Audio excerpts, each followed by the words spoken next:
What is up, everybody? 2above29 is back in the lounge. Make sure to kick back, relax, grab a whole lot of snacks because Volume 4 of the Roundtable is here. I have a wonderful table with us today, a beautiful roundtable, to put it kindly. A lot of folks from a lot of different places around the game, and we have a lot to talk about, I'm sure, as you can tell from the last instance of the podcast to this one. I'm going to just go ahead and introduce all of our members here very quickly.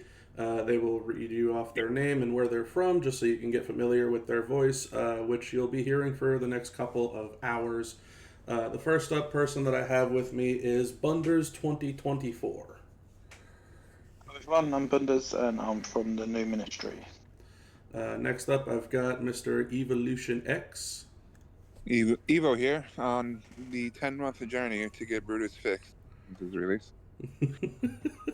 Evo's gonna never let that go for any of you that are wondering and listening in, and you know what? I'm fine with it. This is his platform to do so. I also have with me Phil with the 411. Phil, are you here, brother? Hello, I'm Phil411, also of TNM. Beautiful.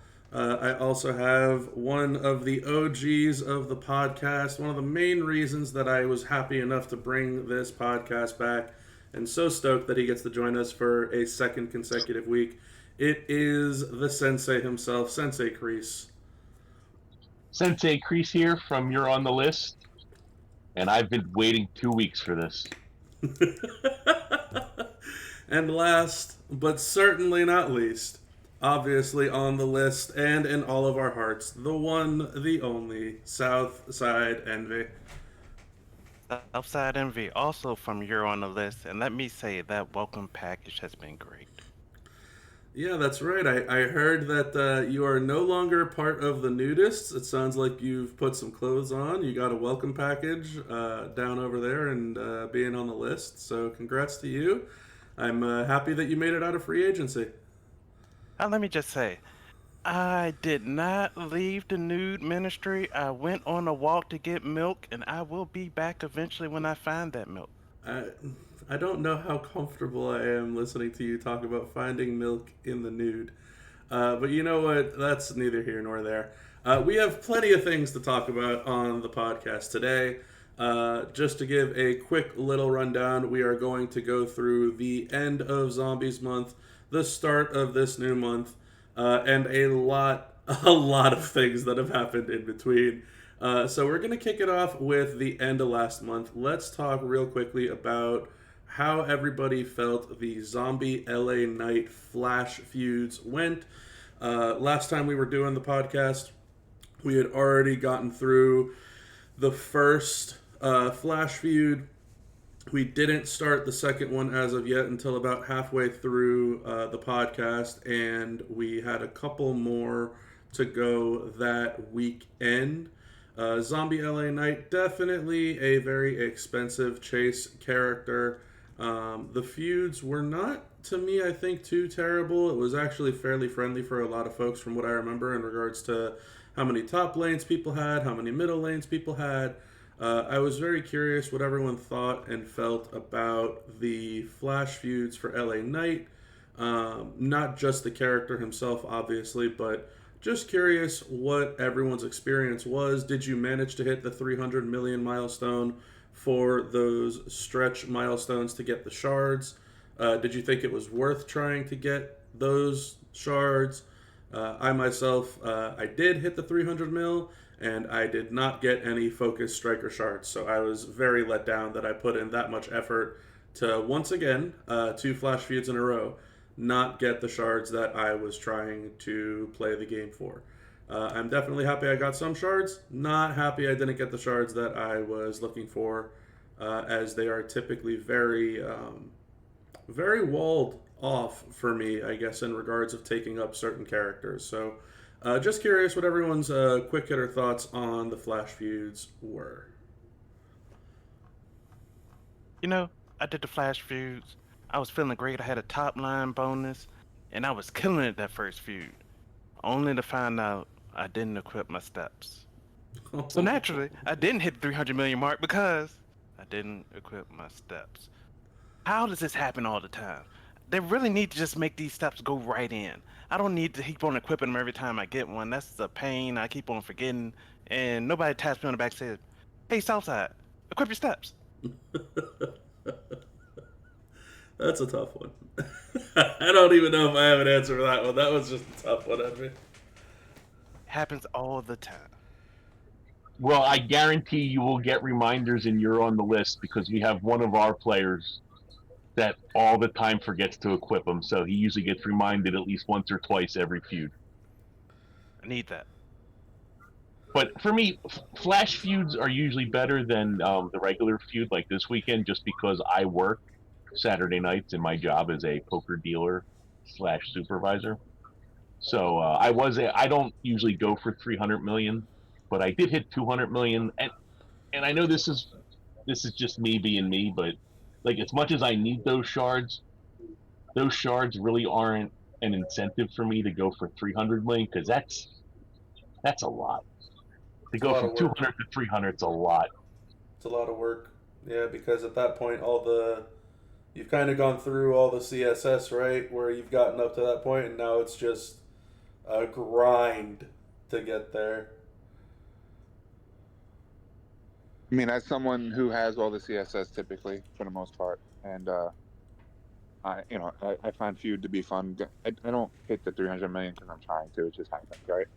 And so I'm in a different perspective on it. The rewards they are what they are. I'm a spender.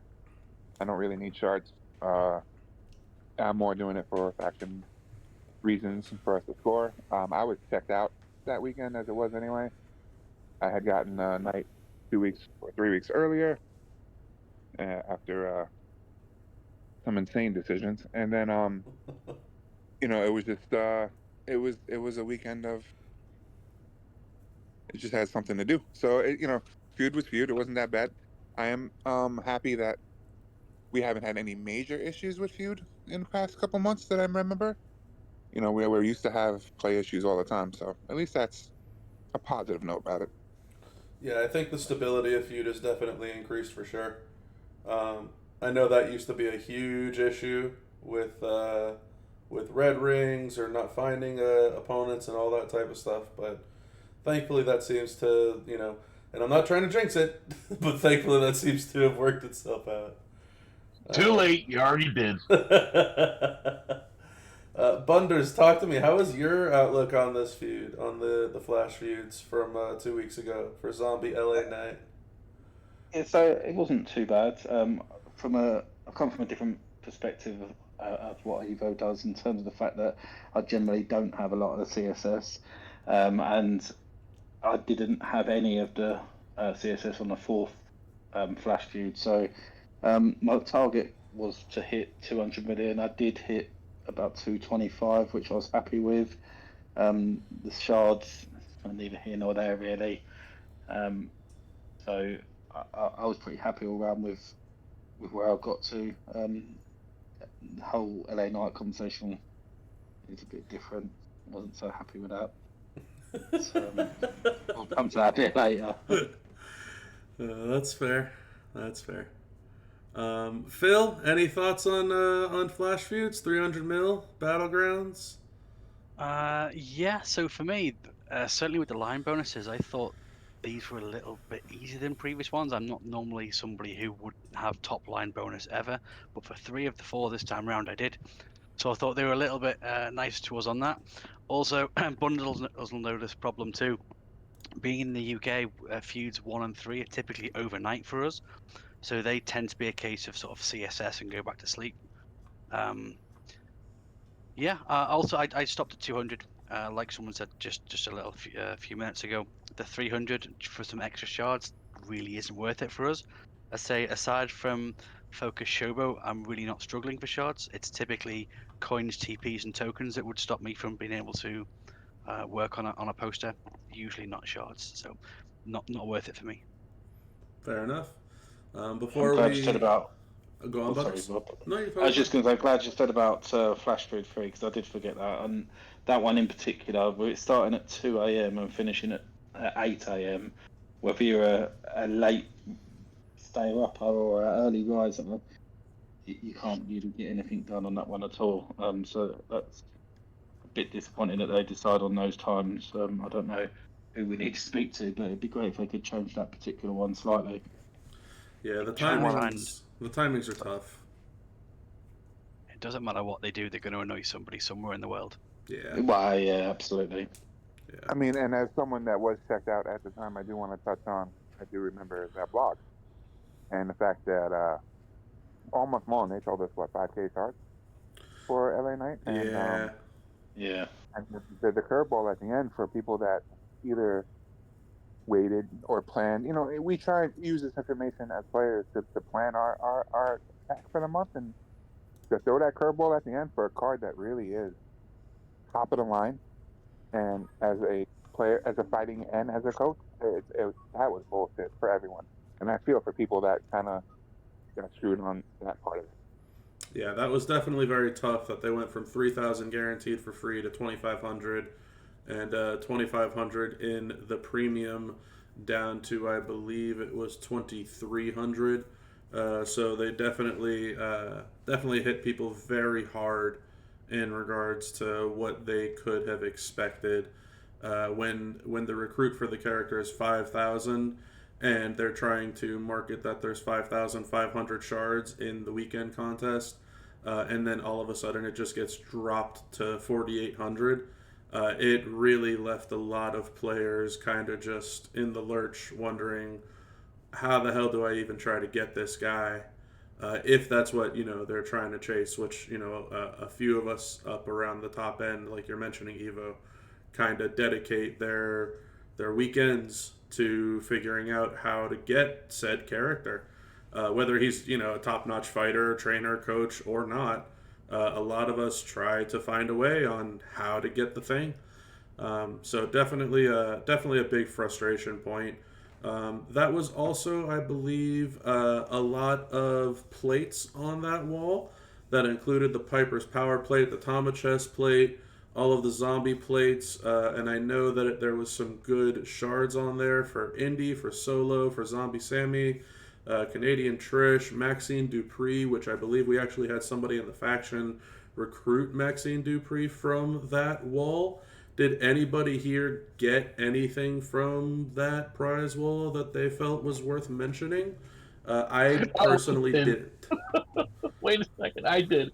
I was out of stuff to get because I had gotten like a lot of the lower priced plates.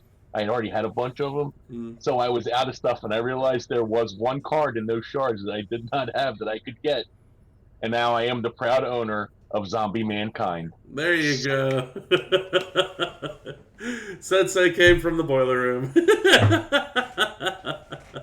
A different end of the scale where I actually did get something worthwhile, not slated Mankind by any stretch of imagination, but I got my first Piper plate off that wall, so that was a roster changer. That to me is a win in some aspects.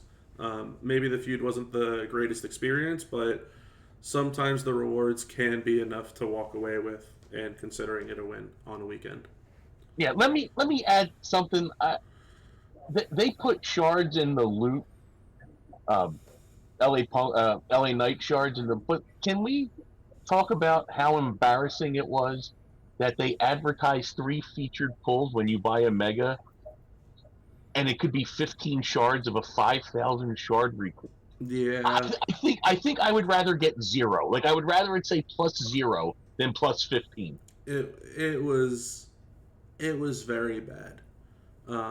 And speaking on behalf of someone who did make bad decisions that weekend, and I'm sure that there's a few others in the faction who can attest, that I'm not going to call them out by name, but can definitely attest to that loot being very, very poor. It was not an enjoyable weekend for most. Again, provided you were trying to get the character.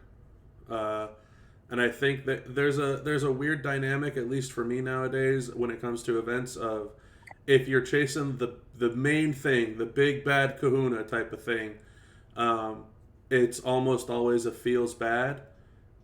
Whereas if you're trying to chase other things around the event, like Bunder's getting his first Piper, you getting a new character, the other individual in our faction who managed to get Maxine Dupree, it almost seems better to not be chasing the big ticket item on the weekend for the big ticket item, whether it's a character, a skill plate, a moment, whatever it is.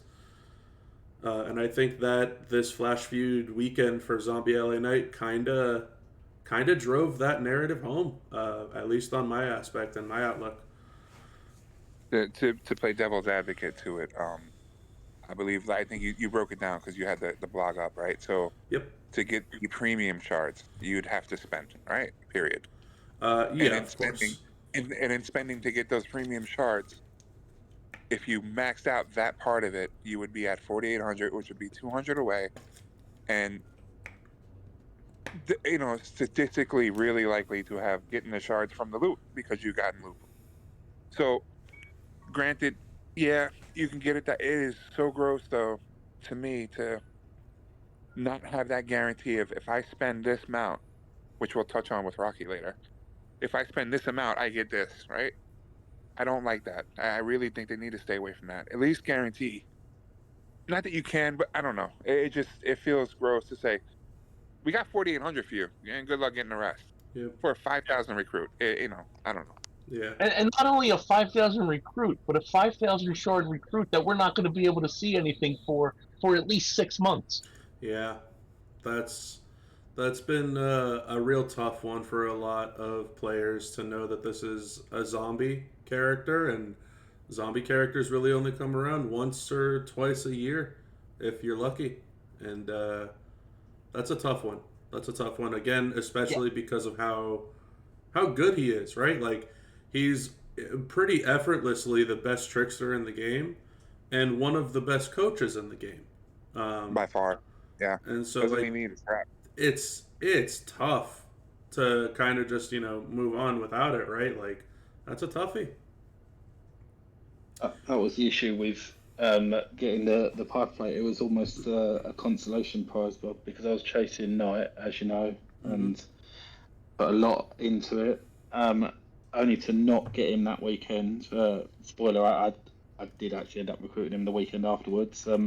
But getting sort of 25 and 15 and even as low as 10 shards as your featured pool was, since Chris said, disheartening to say the least. That would be the polite way of putting it. And like Evo says, if you're going to spend X amount, there should be absolutely like a guarantee in place that you're going to get that character, because it's not fair just to expect people to continue to spend and not reach their goal. Yeah, it's very tough. It was definitely a tough weekend for a lot of folks. But I mean, outside of unfortunately how expensive that weekend was, and everyone was mentioning whether they did or didn't hit the shards, is there anything else anyone wants to touch base on for the Flash Feud weekend before we move forward to the following midweek? Like you had blacked out. Sorry, go ahead.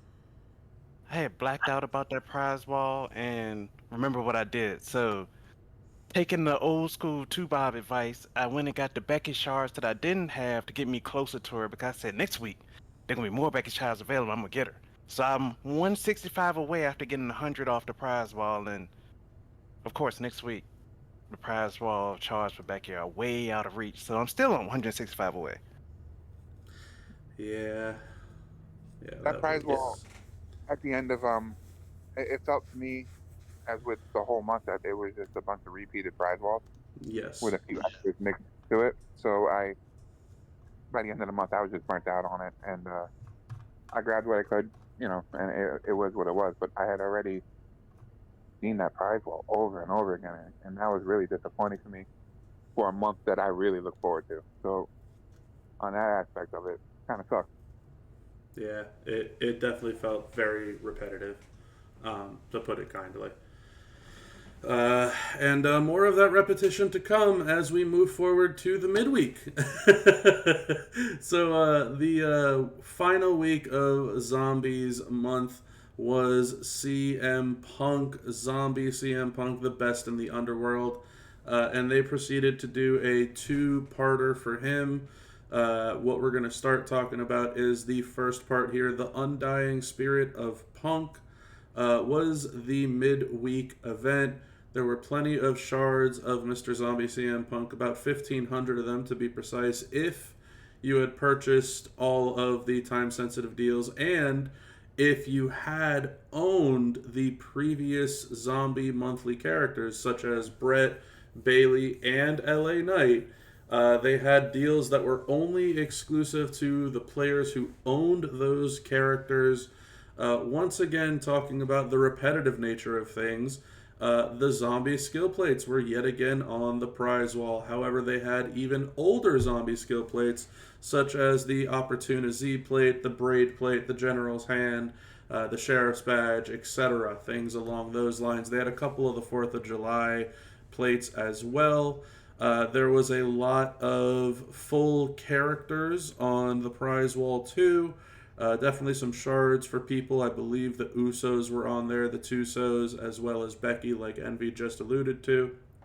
There was a couple of Punk straps as well. But the main reason I wanted to bring this up was a two-parter, actually. I wanted to see how everyone thought about them splitting up the 3,000 shard recruit point for CM Punk in the midweek and the weekend went. And then B, I wanted to touch base on how did everyone do in regards to playing both the showdowns that there were, which there was a male showdown for 2 days and a female showdown for 2 days, where you had to use zombies as the first character, and defense zombies was the first character as well. And then the big one that I think surrounds this whole entire event that a lot of people probably have forgotten about by now, Stipulation Tours made a comeback. Stipulation Tours made a comeback with 99 MP bonuses. You had to use a zombie. Monday and Tuesday was a 1-node, 1-turn Stipulation Tour. And then Wednesday and Thursday was how many pins can you pin the opponent for. I wanted to know what everyone thought about the changes to Stip Tours. The idea that there was a 99 MP perk, the fact that it was only 1 node, the fact that it was only 1 hit on 1 node for Monday and Tuesday, as well as the payouts in the terms of how many stipulation coins that you got from those tours. There was a lot that was actually going on with this midweek, more than just, hey, there's 1,500 Zombie CM Punk shards. I will give my own quick little 2 cents here. I enjoyed the showdown events. I personally placed pretty decently in both of them. I didn't have any issues with using zombies, especially against zombies. I think that if everyone is held to the same requirement kind of standard, but it's not super nailed down, that it's able to be worked around. That being said, I also did have Brett with 99 MP. I did have Bailey with 99 MP by this point in the month, so it was definitely a lot smoother of an experience for me than I'm sure every single player in the game. And the big one and the big takeaway for me was the Stip Tours. I loved the 1-node Stip Tours. I didn't want to have to keep on playing them for an incessant amount of time. I enjoyed the fact that I could just go out there, hit a button or a couple of moves, be done with my tour. I can replay it and get an obscene amount of Stipulation Tour coins. Part of this, which is what we'll talk about right after this, is the strap filter and genderless straps. It's been live now for a little bit. We touched base on this in last podcast, but I wanted to gauge how everyone's doing with that, and we'll talk about that in the future. But a big part of this is that now that straps are all genderless, I personally am chasing more Stipulation Tour straps because that is for the promoters. Hopefully a better chance at getting affiliations for the promoters. So I feel the rebuild of wanting to play Stip Tours back up. And I feel that these Stip Tours did a good job at making people want to play because it's very, very quick and it was very, very rewarding. That's my quick hitter feedback on the Undying Spirit of Punk midweek. What did everyone in here think? I have some thoughts that that go along with the next topic. So I don't know when I want to discuss that, but one of the big negatives I will say is that there was 2 faction events in that midweek. One during the CM Punk Shards one, and there was another one. And combined out of both of them, I think there was 4 factions that maxed. They advertised those bags with I think they had skill plates in them, and almost nobody could get them. Yeah, the undead skill plate bags were pretty much dead. I mean, did you guys get to? I know we didn't come close, and we knew we weren't going to. Although some people were still trying to push for it, I'm trying to tell them it's impossible. We can't get there. Yeah, I don't even think that we maxed over here in TNM. Oh, I know nobody maxed that one, but I know there was like a skill plate bag in the milestone, the second to last milestone. And I didn't know if anybody even got that. I don't think so. I really don't. I honestly don't even remember the event you're talking about.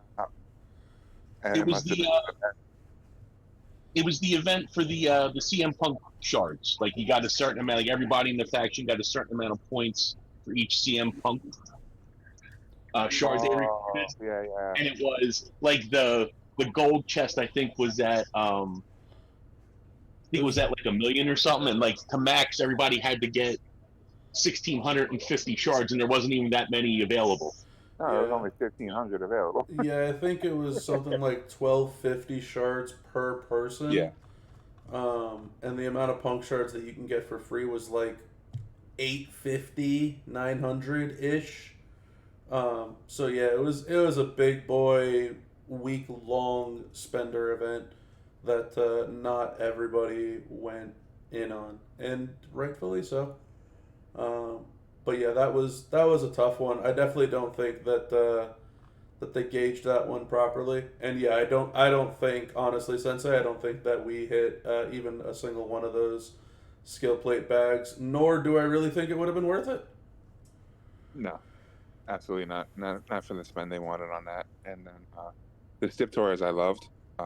Personally, as someone who doesn't really do the Stip Tours, I actually did them, and it was fun. I wouldn't mind them doing a hybrid where they would do one node and have 7 turns or 9 turns like normal, as opposed to just 1 turn and out. But I hope they modified the current ones into some format of this, because that was really good. The Punk thing, again, they got me. I got the 1,500 shards. More of a FOMO thing than missing it out at the end if we couldn't get the other 1,500. And I got scope lead at that weekend. We'll talk about that too. Yep. But it was okay. Not what we expected. Again, another disappointment for me in Zombie Month. It felt like they could have done a lot more with it. I'll say that midweek contest, Showdown and Step, pure joy for me. And the biggest joy was I got to break out my Mem-Rock. I mean, what's the not Mem-Rock? Zombie Rock. Zombie Rock is a pure joy with the Chelsea plate. And I got 3 of them. So use the Chelsea plate on Zombie Rock and just blowing through the Showdown, his requirements was fun. I've never used them in like 2 or 3 years, but oh boy, with the blast at 6-star, pure joy. And I wish I could use them more, but I'm not. Are you talking about the new Chelsea's Entombment plate, Envy? Yes, that plate is a joy too. And everybody wants to down that plate. I spent money on it, so I'm going to use it. I got multiples, and I'm going to use them things. So they're out here in these streets of my powerhouses. These guys are going to get it. Chelsea's going up when they give me an opportunity to, and I'm blasting everything. I'm blasting all over the place. I'm blasting everything all over the place. He said. Envy, I have 3 of them now, so I'm in the same boat you are. I'm just looking for people to put one on. Oh my god. Alright, so Zombie Rock with the Chelsea's Entombment plate. Y'all heard it here at the round table. You heard it here first, last, and never again. Oh my god. Okay. Alright, well, I mean, I never thought I'd hear the day that we enjoyed a midweek zombie event in 2024 because of Zombie Rock. But we got there. Right there. Bunders, what was your take on this Undying Spirit of Punk midweek? The whole thing altogether. The punk, the repetitive zombie skill plates, the showdowns, the stip tours. There was lots going around. And I There know was, that- and I Go must on. say I really enjoyed the amount of content that was available. That was really good. It definitely kept us busy. I really liked the stip tours. I thought that was a really welcome addition. The amount of coin that it gave you, or currency in the stip shop that it gave you, was really handy. And also just the time it saved, and having to make that decision on whether or not you wanted to repeat that by going to get the tokens. I also thought that was really good as well, by having the limited amount of plays. If they could bring that into Stip on a permanent basis, that would be appreciated. I enjoyed the showdown events. I actually really like the fact that you have to go back and use old characters, like Southside said, and as somebody who has never played those characters before, obviously because I wasn't about when they came out, it was nice to see what they can do and things like that. I mean, half an hour of a zombie rock match wasn't ideal, don't get me wrong, but it was fun, and I think you put a video out on how to use Zombie Triple H, and he's a guaranteed win, but he's going to take you some time, and that sort of thing. That interests me. I mean, I might just be a sad loser that doesn't interest anyone else, but it did interest me. I'd completely forgotten about the event that Sensei Chris said about, but I wasn't chasing Punk at all. I knew I'd gone too hard at LA Knight, and so I wasn't chasing Punk, and I knew I wasn't going to get him, and I'd accepted that beforehand, so I wasn't really paying attention to exactly how many shards were available. Right. Yeah, there was a lot going Skill on. plates, though. Yeah. The skill plates you asked about, biggest disappointment of the whole month. They were a complete waste of time. Well, not all 3, maybe. The best is probably the Chelsea's Entombment, to be honest, because the other 2 don't really do anything for anyone, or anyone that needs it anyway. Yeah. I think the repetitive nature of the skill plates on the prize walls just kind of grew tiresome for a lot of folks. So I can definitely see that. I was very interested in your take because you hadn't played a zombie event before this one, so I was curious if like the showdown requiring certain characters or the tours requiring certain characters was like a hard stop for you, or kind of what you mentioned, that it was, being able to use old characters wasn't such a horrible idea. No, I really enjoyed it. I mean, much like yourself, I had Brett and Bailey by then, so they were my go-tos, and Bailey would just walk for everybody, so she wasn't a problem. But the going back, and the CSS requirements weren't too bad. I was missing a few, like Becky and Liv at that point. And so they were a bit more difficult to hit all the CSS requirements, but I don't think I did too bad in the event all round, and I did enjoy playing the older characters. I think that I know we're going to come to later about reworking older characters. I think they should definitely look to do that more. You've got 600 posters in the game, and 590 not being used or whatever. Like, take advantage of that, like, change a few. You only have to change a few little bits on a certain card, and all of a sudden it's relevant again. So, it doesn't take a lot. Very true. Phil with the 411. What's the 411 on the Undying Spirit of Punk event? So obviously the stip tours can sometimes feel like a bit of a chore. So for me personally, I did enjoy the shorter turns. Also, obviously the payouts were were greatly appreciated. One thing I was going to mention, and I might be the only person here that screwed up on this, but I bet I'm not the only person in the community that did. I actually got to the end of day 4 and had a load of tickets left over, because on day 1 and 2, I hadn't realised that it was a max 10, so I was a bit busy on those days. I figured I'd just spend them all at the end. And realised on, I think it was day 3, I realised that I couldn't do that. So yeah, I reached the end of the event with some unspent tickets, unfortunately. So I'll be, if they do something like that again, I'll make sure that I spend them all every day. That's painful. Yeah, that's a Yeah. toughie. Yeah, I did the same. You're not alone, Phil. You're not alone. I'm looking at our. Maybe onto that one, but I'm looking at all the text chats that we have going on. There's about a handful of people who did the same as you, Phil. I knew I wouldn't be And the you only couldn't person max. that did it. And you couldn't max because it relied on using those tickets to max that event. So that was a tough lesson. Yeah, it was day 3 as well. It wasn't even like it was day 2 when I realised it was. I think might have been JD or someone was talking to someone in TNM chat about it, but yeah. I spent the next half an hour trying to figure out what exactly I'd missed out on. It was pretty depressing. Yeah, I gotta kind of piggyback on what Telvin mentioned in our live chat here. That was definitely not communicated well. I don't think that's a you problem, Phil. I think that was something that probably could have been communicated better.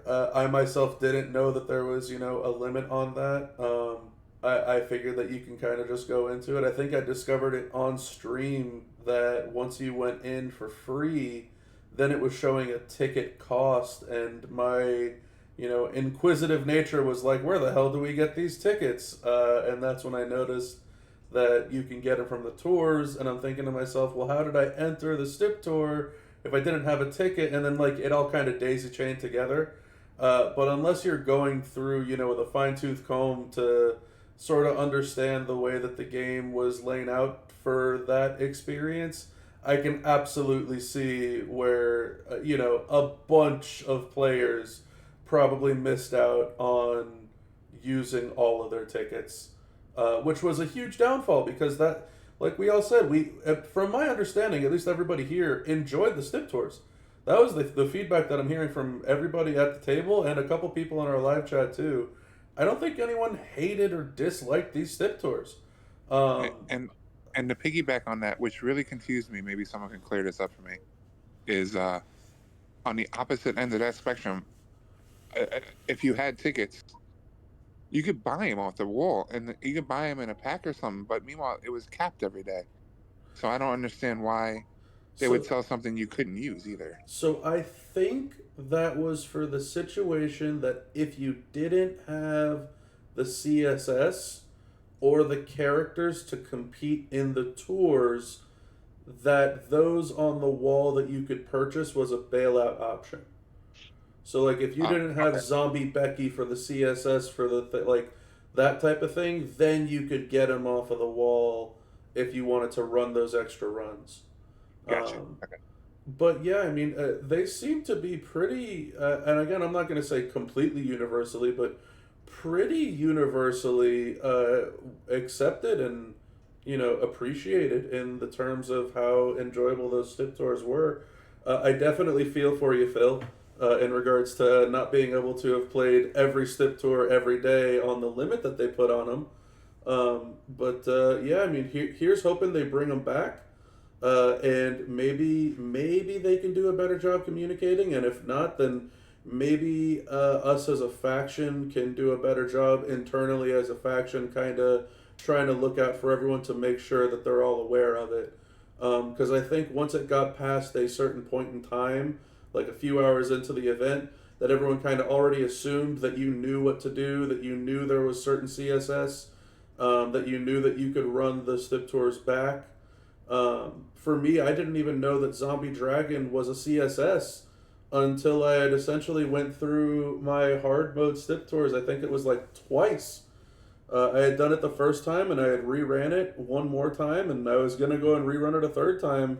And somebody, because I'm streaming, somebody in chat mentioned, hey, by the way, Zombie Dragon is a CSS, and I didn't even realize that at that point. So I think there's definitely room for improvement in regards to that type of event, and that style of event if they bring that back. Which, I mean, it seems to be overwhelmingly positive feedback in regards to it. So I'm hopeful that they do bring it back.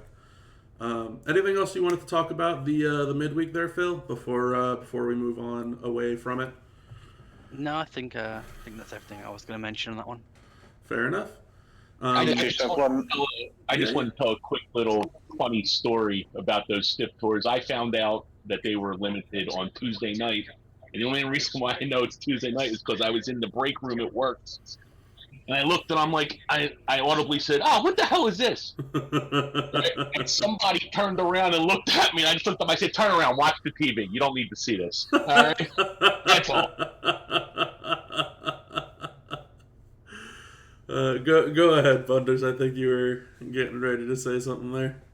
Yeah, I do. I was just going to say you're absolutely right, and the guys are right when they say that it was communicated pretty poorly by Scopely, and obviously the information wasn't freely available. But for the credit where it's due, for the 100 or so that are watching Merrick's stream, he did explain exactly what the requirements were and how you had to do it on there. So for anybody that was in that stream, he did make the point of telling us all how to do it. And as a quick little side note with all that, that's been my big beef with this game since day one. It still is. It's gotten a little bit better, but they don't explain shit. They don't. It's all us figuring it out together. Yeah. So I mean, it would be great if we had some kind of I don't know, FAQ or whatever you call it. But yeah, that's just a problem in this game since forever. I think it's a toughie. I'm not going to speak on their behalf because I know that we've gotten blogs with no info. I know that we've gotten blogs with wrong info. I know that we've gotten blogs with a whole lot of info that might not be completely accurate. I think in this particular case, this midweek, there was just a lot going on. There was, we talked about the Shard Collection contest for Punk was a faction event. They talked about the entire prize wall for the skill plates, the characters, the shards, the straps. They talked about the solo contest, which included the solo superstars that were CSS, which were both for the showdown, male showdown, female, Stip Tour male, and Stip Tour female. They talked about the male showdown and all the CSS. They talked about the female showdown and all the CSS. And then they talked about the stipulation tours with all the CSS there and the limited time tours. There was just a lot going on for this midweek and it's not to kind of bail them out on anything. It was just a lot to go over where I feel like if they maybe did a couple of different blogs to kind of break out that information could have been viewed in a better light for sure. And instead of kind of to piggyback on what Bunders is saying and Evo is saying, it would have been better that if instead of needing to tune into a stream where, maybe there's 100 people watching, that, maybe you're one of the lucky 100, that you can get information from someone else who's just a player who's also figuring it out on their own, that maybe we could get some information a little bit, a little bit more accurately and a little bit more kind of all inclusive. It was definitely a lot going on there. So not trying to bail them out or anything like that, and not trying to side with either which way. I definitely think that it could have been communicated better. But the concept of the event, the concept of the showdowns, the concept of the Stip Tours definitely seemed fairly solid, fairly positive feedback on a lot of it. Anything else on the Undying Spirit of Punk midweek before we move on to what I believe is going to be Sensei's soapbox? So, Sensei, let me just nail this bad boy down to the ground for you. Just real quick, because Rusty made a point of it too, and I think he's right in the chat. I don't think there was midweek currency in that thing, and every midweek event should have midweek currency, and that's a miss on their part. There was definitely none. There was definitely no midweek, month-long prize wall on the Punk event. That would have definitely been very appreciated. Instead of just the entirety of week 5 kind of just being, do you have Victory Tour characters? Because if so, then you can get your sets of 700 from those tours. And if you don't, then, well, you're kind of just out of luck. Definitely agree with you on that one. But I think we're going to move forward from the Undying Spirit of Punk midweek on week 5. All in all, the big takeaway there definitely seems like a lot of people enjoyed the Stip Tours. And we're going to move forward to our Halloween event. The one, the only, the Bark at the Moon Ozzy Osbourne's Halloween contest. Halloween 2024 is here. Well, it was here. There was a brand new character, Bark at the Moon Ozzy Osbourne. There were jack-o'-lanterns with more of the zombie skill plates, some shards, some resources. There was definitely a couple of straps for zombies only, including 4 times affiliation straps, which I know some players got and cannot imagine where to even put them because most of the zombies don't have fantastic 4x affiliation abilities. So definitely a weird one with that one. There was obviously the event which was included with the Ozzy Osbourne release, the max milestone of 100,000 points, or 99,999 if you're keeping track at home, and obviously the big whoopsies where the tours were paying out 750 points per bag that you collected instead of the apparently intended 8.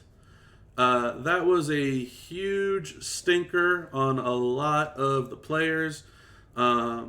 It was very weird because the event itself mentioned 750, the bags itself mentioned 750, and there were some factions which maxed the event within just a few minutes of the event going live. I'm sure, like I mentioned and have alluded to, we definitely have a member of the round table today who would like to have his very loud thoughts heard on the matter, and I would be amiss if I did not tell him to take it away. So, Mr. Sensei Kreese, please have at it. All right, before I go full heel sensei, let me say that the one good, well, there was more than one good thing, but the biggest thing that happened during that event on Halloween was the package that they sold for $20 that gave you a Blitz ticket and some pulls. The pulls were whatever. I don't care about that. But that Blitz ticket and that Blitz was probably some of the best value that Scopely has had ever in the game. You got to do a Blitz that gave you 10,000 of the midweek, the full week prize wall currency, and it gave you one of those jack-o'-lanterns, which guaranteed you a whole bunch of stuff. And it was $20, and I don't advocate spending, but I bought all 3 of those packs, and it was the best $60 that I think I've ever spent in the game. Thoughts on that before I go off? That's impressive. I mean, look, to kind of circle back on what Sensei is saying here, this does kind of allude back to our Undying Spirit of Punk prize wall. The Blitz that was live required, I think it was 7 6-star gold zombies and LA Knight. It was 8. Yeah, or 7 in LA Knight, but it was 8 total. Yeah, so either 7 6-star gold zombies and zombie LA Knight, or 8 6-star gold zombies. So the requirement for that Blitz was definitely not the easiest thing for people to do. For those of you that did watch a couple of my videos, that was why I ended up pulling on the loot 2 3 pulls instead of 3 2 pulls, because I was hoping to get one of the 6-star gold zombies out of the 6-star gold loot, where I did get Zombie Taker, and it did enable me to play those blitzes. So it definitely had a good payout in regards to not only the prize wall on the midweek, which wasn't the greatest prize wall for someone like myself, might have been fantastic for a lot of other folks, but those jack-o'-lanterns were definitely paying out good. It got a couple of those 4 times affiliation straps like we were talking about before. There was definitely a lot of the zombie skill plates in there. I managed to get an LA Bite plate, a sheriff's badge out of those blitzes, and like Sensei said, it was only $20 per blitz ticket, which again, I get it, that $20 is definitely a steep amount for some players out there. For other players, it's maybe just a drop in the bucket. But I personally thought it was pretty good value on the Blitz. I definitely got to agree with Sensei on this one.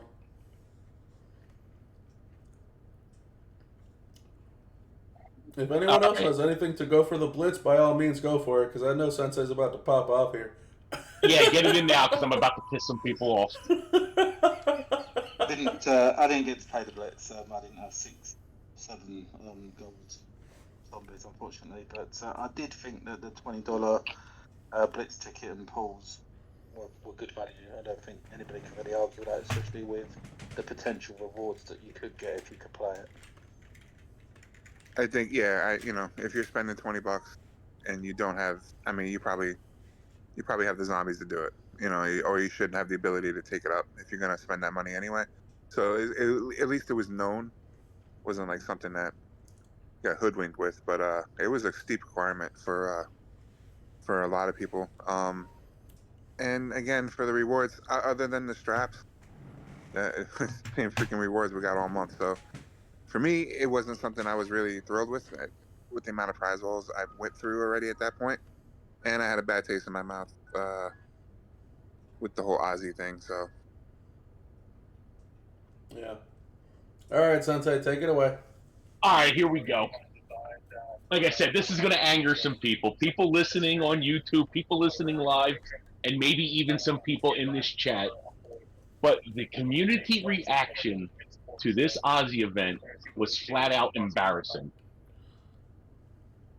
I know they messed up, but there is nobody that can say that they honestly believe that they were going to give away this character that Scopely themselves, I'm sure, had to pay a pretty penny in licensing to do, that they were going to give it away for the price of 5 players in a 100-player faction just to do all the tours. That's all it took. There is no way. Did they lower it to an amount that was probably way too low? Yes, but to be upset and mad that they took away Ozzy is just, it's embarrassing. It's, in my opinion, it's the second most embarrassing thing I've seen out of this community since the day that Terry Funk passed away when they released his card last year and people were like, we should get it for free. That's the most embarrassing thing. This is the second most embarrassing. So I'll be the first to respond. I think that there's a double-edged sword with that. The weird thing to me, we all went online. We always do at Reset. We have a bunch of people that are hanging around in the TNM voice chat. We, as it's been coined, it's the 3 p.m. F-ups.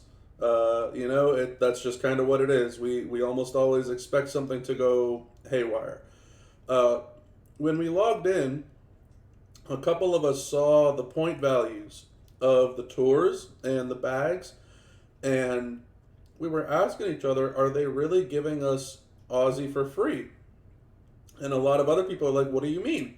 It's like, well, there's 28 bags in the tours, right? Yeah. Well, they're each 750 points apiece. It's not, like one, like we all kind of thought it would be. It's like, really? Yeah, might as well get on and go do the tours. And so within, our faction, within 10 minutes, had already maxed the entire event.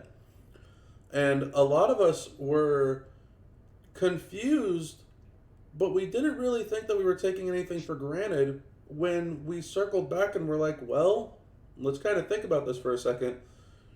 The Trickster Ruthless Aggression Aussie that they came out with, that was a freebie. That was a freebie character that all you had to do was essentially play that month in the collection contest, and you got him for free.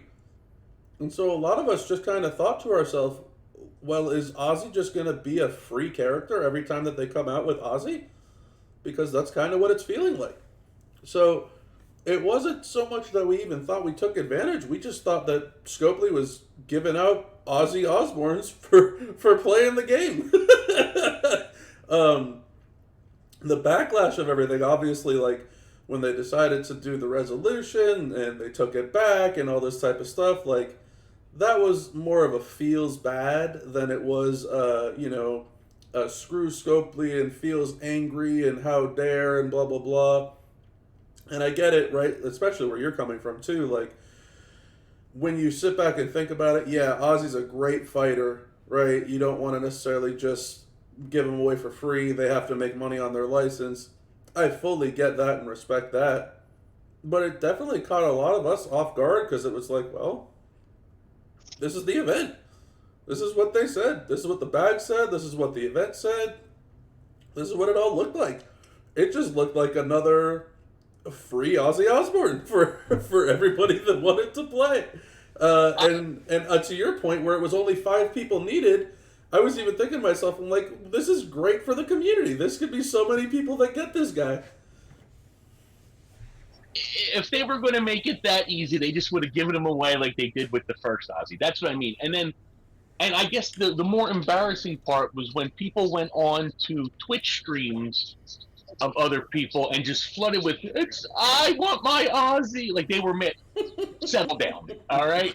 Take it easy. You weren't supposed to get him. You know you weren't supposed to get him. And you know how I know you weren't supposed to get him? Because like everyone does, they rush to put resources into them like they think that's going to matter. And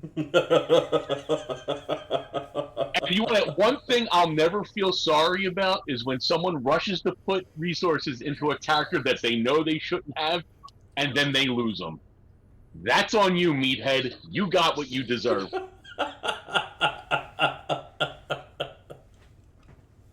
And full disclosure, when they gave away Final Boss by accident, and I knew it, I put resources into him because I wanted to do the victory tour that week, and I even said in my chat, I am putting in my faction chat, I am putting resources in here, knowing full well that I could lose them, and I won't complain about it. It was a toughie event for sure. I don't know how anyone could know for certain if anything was intended after playing this game for 6 years. Because I don't think they know what's intended half the time. So, when they released a card that was free, like Bob said before, and then, hey, you have the card from before you were playing at that time? Yeah, it's Halloween. Here's his costume. And it's another card. Granted, it's a phenomenal card. It's Baby Roman, and it's really good. But I just don't like how, it just didn't come out right, because it all looked right, and they fuck up again. Granted, we did get the reward of every faction spend event has been $200-$300. This one worked out to being like $100 a person, which in the grand scheme of Scopely is really a cheap one for a great card. So we did make out on that end of it if you've been around and you know about that part of it. But I don't know, I just didn't like the whole thing, the way it went down, again, as usual. And then a 24-hour event, we're a global community, and you don't know what's going on. So if you make that time, that little bit of window to come in at a certain time, and it is what it is at that point, and you can't help, it kind of sucks because you got, real life. Now, what I will say is, I'm not a Scopely defender. I don't walk around with my Scopely flag all the time because I don't. But I understand where they're coming from. What I will say, and what I was disappointed with, was their resolution. And they haven't done something like this in a long time. And it took me back to the 40,000 T-shirt debacle, which I'm still pissed off about, but we won't get into that. Was when their solution for it was to take Ozzy back from everyone. Again, fine. Even if I had him, and I'd be fine with it. But their resolution was to give the factions that maxed first and then didn't max again, was to give them the LA Bite plate, which again, not a huge deal. But so basically, for some of us who weren't fortunate enough to match, we don't. It really that frustrated me. I don't understand why you would. Yeah, why not everyone? Yeah. Like that harkens, because I was on when it happened, and I thought to myself, I should hurry up and do this. But then I was like, there's no benefit for me to hurry up and do this because I know they're going to take Ozzy back, and there's no benefit in doing it. So I'll just sit back and wait. I was wrong.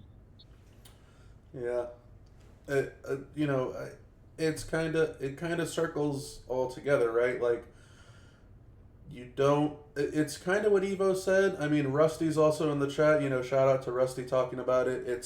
It's a very commonplace thing that you almost don't know what Scopely is doing, or what they're saying, or the type of event that they're promoting. So, like, to Evo's point, we've played this game for 6-7 years, some of us, and it's like we've been through all of it. We've been through the ringer. We've seen a lot of it where we just don't know what's actually supposed to be live versus what's not. Rusty was just making a comment. It's really challenging to know when they're being generous and things are by design, and when there's an error instead and they're trying to reel everything back in. And it's tough because, like, to your point, Sensei, right? You're very staunch on the point of, you knew that this was a mistake. You knew that Ozzy was going to be taken back. You knew that if you put resources into him, it was just going to be going down the drain. And it's like, I can see where you're coming from on that stance, but the flip side is I can completely see where everyone else is coming from on the stance of, like, well, we got the first Ozzy for free. Why would we not get the second Ozzy for free? And so, like, it's a tough line to draw of knowing it versus thinking that it should be. Right? I think that's where the issue is.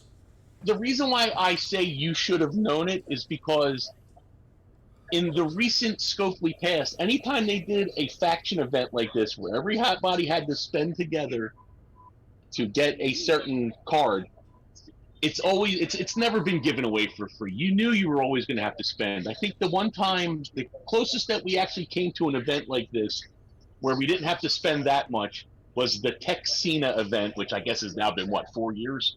Long time. I think you had to average like $20 or $40 a person, so that was doable. But this, I remember in my faction chat, I asked everybody for their prediction before it went live about how many factions would max and get Ozzy, and I said I'm going to be super optimistic here and say 25 factions max and get Ozzy. I was way off. Oh yeah. Oh yeah, I mean, spend events, you ain't getting 10. You're lucky you get 3 now, 3, 4. But that's what I'm saying. Like, you knew, like, that's what this was. And so if you think they were going to give him away in this fashion for just the low price of having 5 people do their tours. Yeah, but the thing, that's what I get back to, is like, I'm beyond trying to predict what the hell they're thinking. Because holy shit, you don't know. I really, it's never consistent. It's never communicated well, and it's just fly by the seat of the pants. So we're kind of flying with them, you know. Mm-hmm. I think there's a fine line. Go on, Butters. Sorry, I was just going to say, I think I'm in a unique position to speak on this one because this was my first time I was around for a major Scopely mistake. Oh yeah, I remember that. This is your first podcast? Oh yeah. I was about for the Rock, but I'd only just started playing, so I didn't really understand what was going on. It didn't affect me, so I didn't really think much of it. So this was the first real time I was around for a Scopely event, and Scopely mistake, I should say. And I'd say I do agree with Sensei Chris. I knew it was a spend event going into it, and so I didn't go immediately to the tour. I hadn't checked what the bags were. And that sort of thing. I did what I always do, and I go into the game at 8 p.m. my time instead of 3 p.m. And I go into the portal and I pick up my freebies and have a look what offers are available and that sort of thing before I even go and start the game. So we had max by the time I actually got into the game. But what I would say is that given the amount that Scopely has expected us to spend in recent times with Turtles, Raphael in particular spend event, then Zombie Month, then the ridiculously priced LA Night, then CM Punk, and then in the same CM Punk week they release Ozzy. Fair enough, no problem with these events, but when you do fuck up, own it, take responsibility, eat it. You know, they're a $5.5 billion company. The fact that they're not getting $100,000 or whatever people would have spent on it throughout the game, that's not going to bankrupt them. They should have looked after their community, They should have said, "Look, we hold our hands up. We made a mistake. It wasn't meant to be this, but we can't. We're not going to change it because we put out the event saying exactly what it says. So enjoy your free Aussie, guys, and we are looking after our community. We're not going to fuck you over just for money." To be fair, they've done that before, all right? They just did it this past week.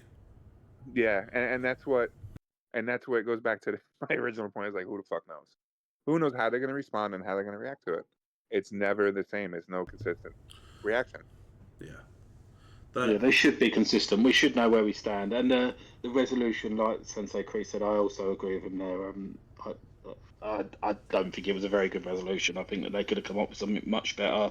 It also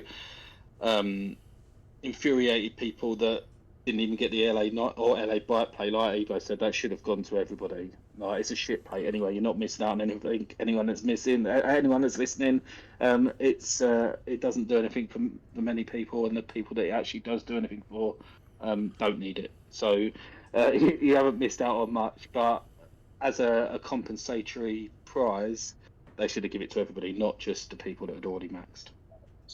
Let me also say that I guess my biggest problem was how a lot of the community, and I'm going to stop there, were going and ruining, in my opinion, they were ruining some of the streamers. When like for instance, and I don't want to, if I speak out of turn, Rusty, I apologize, but I didn't like the fact that people, when you tolerated Ozzy on that Friday night, they were like leaving the stream when it was time to do Ozzy, and they were complaining. Just let the guys do their thing. It's not their fault. They didn't do anything. So that was probably the most disappointing part of the whole thing. And also, one more thing. I'm guessing they would have did a little better with that event if the loot that accompanied that you had to spend on wasn't absolute garbage. Yeah. Amen. Yeah. I definitely agree with you there. There's a theme to that as well. The loot in recent spin events has been really poor, and this is coming from somebody that needs like 250 posters still and can't even get close to hitting a new poster. So it is, that really disappoints me, the fact that they put a spend event out and the Raya loot was exactly the same. That the loot for that was really poor. Yeah. So for those that are listening in on YouTube and not aware, Phil had a prior obligation to go to, so he has backed out of the remainder of the podcast, but we still have Envy here. So Envy, any thoughts on Bark at the Moon, the character, the event, the big whoopsie? Booking our third Aussie second of the month. I didn't get them, but we thought we had a shot for like 5 minutes. They said, "Get on and do the thing now." I said, "What thing? What are we doing? Am I supposed to buy something? Am I supposed to play the game?" And then by that time, it was over. So I didn't get anything out of that. I really wanted the LA bike plate. Why? I don't know, but I wanted it. Didn't get it. That's fine. I wasn't mad. There was nothing to be mad about. It didn't happen. Okay, fine. That's pretty much it. Fair enough. I mean, look, again, right, there's definitely some strong thoughts going on when it comes to the Aussie situation. I think that, outside of the event, which was literally just a spend event, and to Sensei Kreese's point, which was just a horrible loot that accompanies the spend-related events, obviously outside of the big time whoopsie that each bag was $7.50 instead of $8. There was definitely a lot surrounding the event to leave a sour taste in a lot of players' mouths there for that one. However, I do think that the character himself is very good. I think, like Evo mentioned, he's the little baby version of OTC Roman. Very strong character. We don't know if and when he'll make a comeback. They were mentioning that it doesn't seem like he's going to anytime soon. So hopefully those of you out there did have a way to get your Aussie. And don't let this be something that sticks negatively in your mind for the whole thing of, well, I should have gotten him because 5 people played the tours. If you were lucky enough to get him from the pull, or if you were in a faction who definitely spent more than their fair share to chase him down, hopefully you do enjoy your Ozzy Osbourne bark at the moon. Anything else from anyone else on this topic that we have before we move onward? All right. Nope. Next up, something that I am pretty huge on, and I wanted to see what everybody has been doing with it since it's gone live. The strap filter and genderless straps. So we talked about this on the last podcast, so I don't want to spend too much time on it, but I just kind of wanted to ask everybody, how has the experience been since it's been live? Now that it's actually out and not just out for, a day or two, and you've kind of had a couple of weeks to mess around with it. There's been a couple of events that I'm sure you've picked up new straps for. There has been an end of month and a start of a new month. So you might have picked up some straps from the month-long midweek prize wall in between. Has the new filter and as well the genderless straps side of things made your playing and gaming experience better, worse, the same, indifferent? I'm curious what you all think on it. Still a joy, a pure joy. I've now got the setup with Kyrie and Jacob. They just swapped the 100% back and forth. We got the same place. We got the pyro plate. We got the whatever the other plate is. It's fine. But they're hitting hard. Now I got Bailey and new Rowan out here with the move damage plate. I don't even have to put I don't even have to move metals anymore. I just swap the strap over and we're ready to go off top. I don't even have to think about it. It is great. It's a joy. And I can't tell you how much thrilled I am just about the genderless part. I wanted to mention, I think the first time you brought this back, the first podcast we did, we talked about something in straps. I could be making this up. Everything gets muddled after about 10 days because I'm old and my brain don't work like it used to.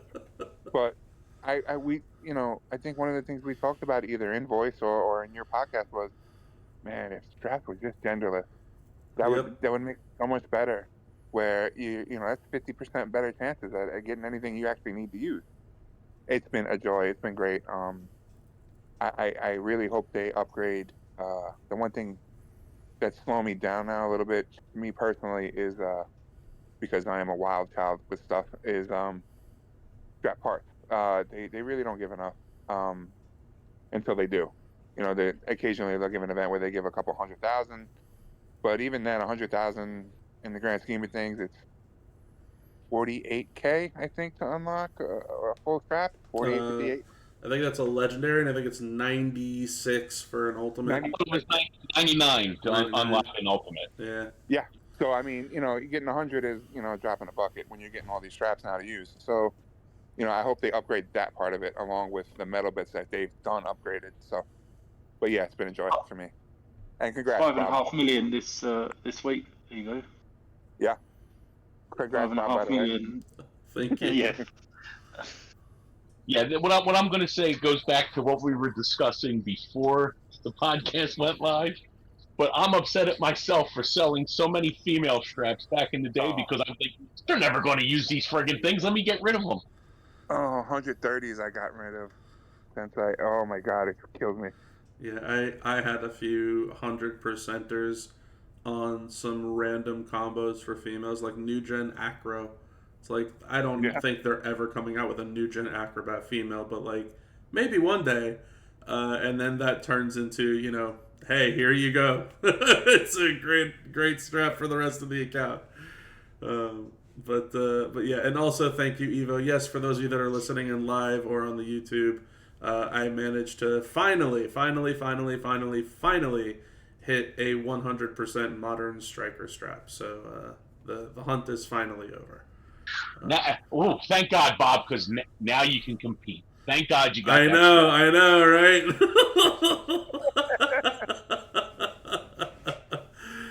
Bunders, I didn't want to cut you off there. I saw you were roaring up, so take away.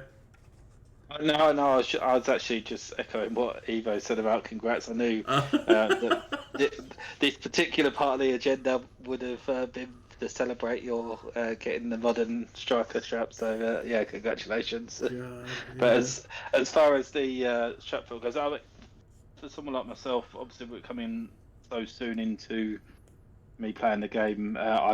Straps are one of the areas where you can't just catch up quick. It is a case of building them over time and getting lucky with the RNG. So it doesn't have a massive effect on my account at the minute. The biggest one, I guess, would have been that I had a 100% gem for Maxine, and I can also now use it with Rex Regan. So that is a nice belt for them to share. But other than that, I haven't got too many female ones that I had specifically that impact my male roster. So it's nice to have, don't get me wrong, and it was a great changing game for many people. But I'll see the benefits down the line rather than now. I'm sure. Yeah, myself and I'll kind of bring two of these bullet points together. There's a recent event, big spender event that ended up getting a lot of people not a lot of people ended up getting people a lot of straps. I believe it was like 1600% gem damage straps. Being able to have that strap filter, being able to use the filter to find unequipped straps that had no bonus, and then being able to go through those straps and seeing if I were to reinforce them, do they even get any of the good bonuses, or were they just super old straps that the best bonus they could get were the old 3% strap bonuses, like 3% health, 3% gem damage, 3% defense. Those still exist even in the game today. Even if you get the deals off of the month-long prize wall that give you strap parts and like legendary straps, some of those will just give you the old straps of 3% bonuses. So having that strap filter available nowadays really helped open up a lot of space on the account just by being able to filter through all of, and to put it kindly, all of the trash, because that's what it is. If they can't even unlock an affiliation and the best thing they can get is a 3% gem damage, I don't really need that on my account at this point. Especially if I'm making room for 100%ers, right? So I was gonna say, well, no, because you just got your first 100% gem damage strap ever, apparently. So. Not at all what I said. They definitely do those straps, Rob, because I've been chasing a reality strap for Charlotte forever, and I finally got one today.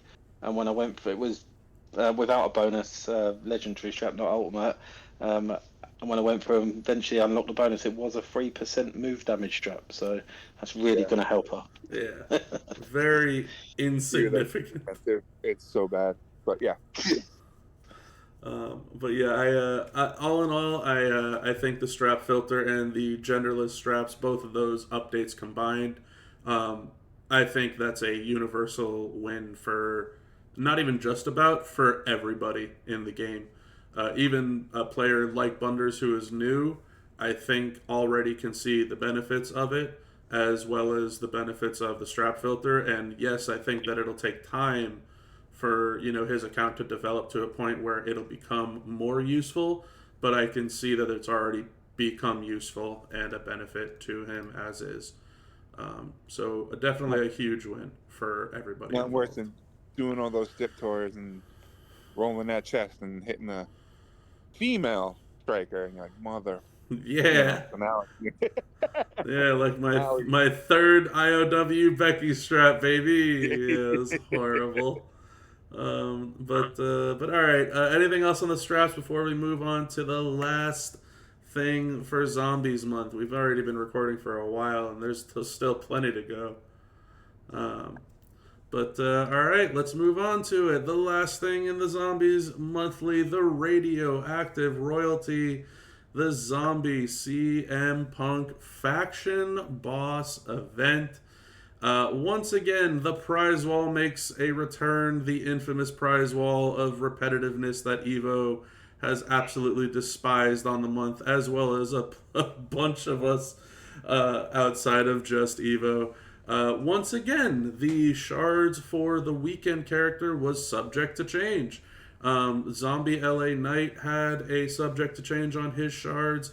Zombie CM Punk, the blog went live, and it looked like there was going to be about 1,400 shards for free, which they knocked down to just under 1,200. I believe it was like 1,175. It was definitely a big time subject to change deal there. Kind of a semi lead into our following point. There was also, for the first time, OTC shards on the prize wall. There was a brand new moment, which I will definitely give my 2 cents on, that I was very, very disappointed on, that it did not include 2 of the monthly characters for Zombies Month. No Chelsea Green, no Bret Hart on the moment there. Very stinky that it didn't include all of the characters on the month. Lots of shards on the wall. Again, Maxine Dupree available. Shout out to Zombie Boiler Room for Sensei Kreese. There was also some Muscle Man shards, which I believe 1 or 2 players ended up recruiting him there too. Again, all of the skill plates that we have talked about the entire month. There was also the boss itself, which just so happened to be the Regal boss, as I'm sure plenty of us are aware of, the yellow gem damage boss.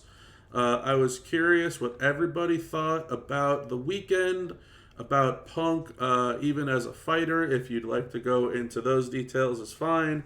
If you want to talk about the moment, kind of like I did with the little bit of disappointment, or if you enjoyed the moment, is totally fine. And I am very curious as to your experience with the boss. For me personally, I was very comfortable carrying 3 people with Regal. As I pointed out numerous times before, when Yellow Gem Damage boss comes around, he is the immediate go-to if they do not get rid of Pyro Gems. And this time around was no different. You didn't even need any of the new entourages. You didn't need Maxine. You didn't even need Tamatonga. You still could have just ran Regal with Master of the Claymore Drew and absolutely crushed, and honestly could have probably run without Drew and still crushed. So how was everybody's boss battle weekend experience? Okay. I actually really enjoyed boss battle. It's one of my favourite nodes that we have in the game.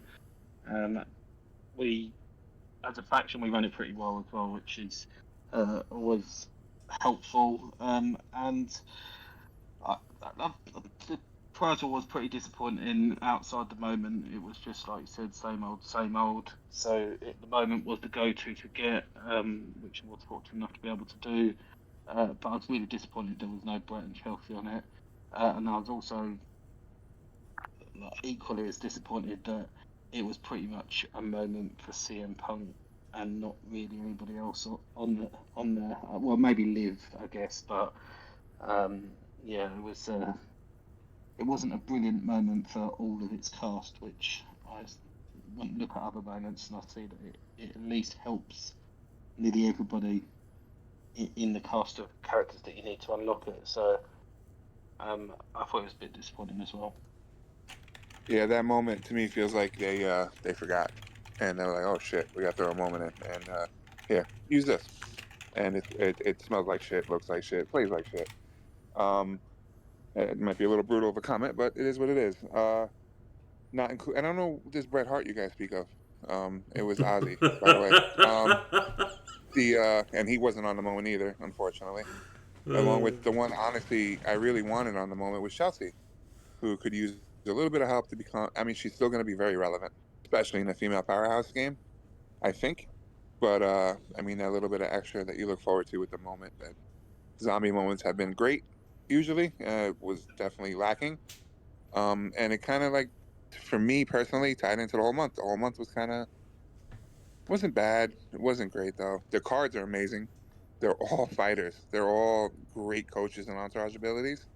So in that aspect, it was great. The events, kind of the same thing for 5 weeks in a row. It was kind of rough, or 4 weeks, whatever it was, with the prize walls and whatnot. So, but yeah, I mean, the weekend, the boss was great. The one negative gripe I'll have that most people will probably, I'm whining now, is there wasn't really anything to figure out. That's my favorite part of boss, is figuring out the card. And you tell me yellow gems, and it's like, okay, thanks.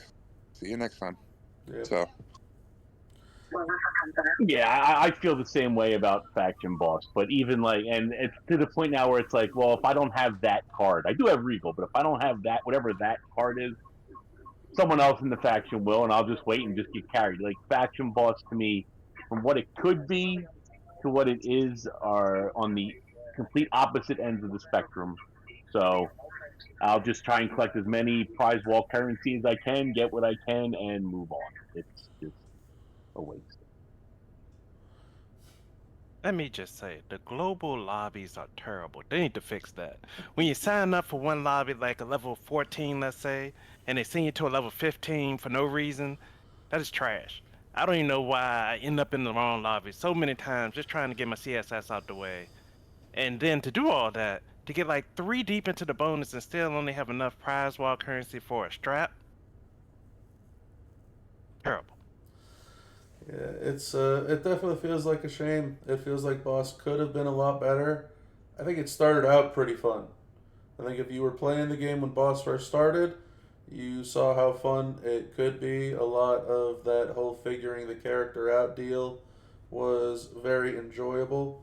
Learning new interactions with the game, with submissions, with Juggernaut gems and all that type of stuff, and then they kind of tried to fine tune everything, and it almost just feels like a weekend that's, hey, log in for 20 minutes, 30 minutes, and then you're just done.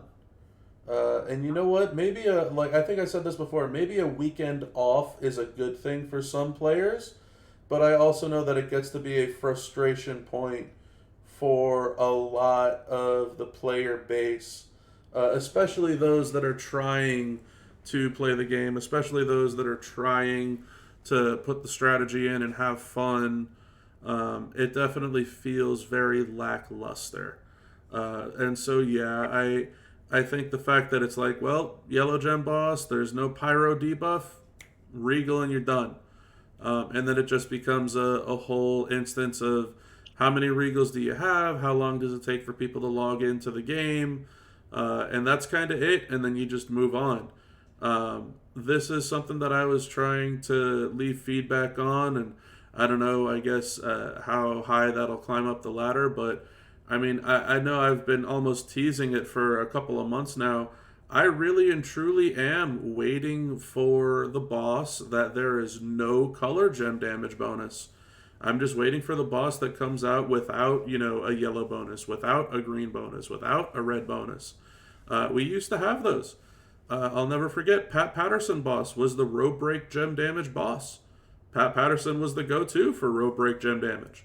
And that's a random, gem that he absolutely crushed in. But that was something crazy. It was like 5,000% rope break gem damage. And it was like, well, he's the only guy that can put out, a board full of rope break gems, and it's after a submission. So, like, it becomes that strategic type of gameplay, and having players who have the characters worked up to a certain enough level to actually play that boss to a strong enough level.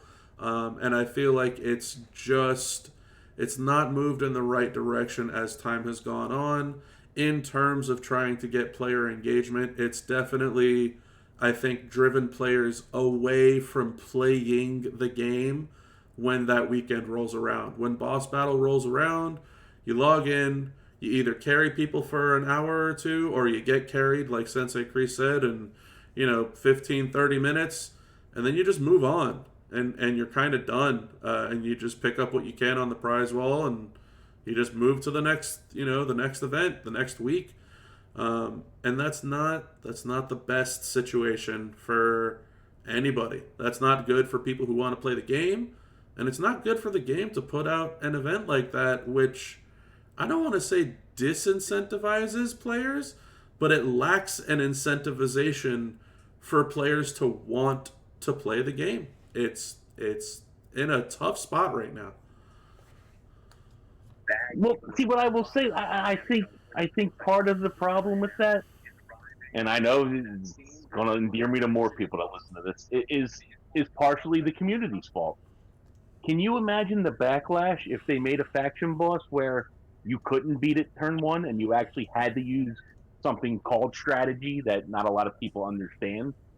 People would go through the roof if they actually had to play for 2 or 3 turns before they could beat it. They wouldn't do it. They would do it less than they do it now. You spoke before I could. Yeah, it's the community.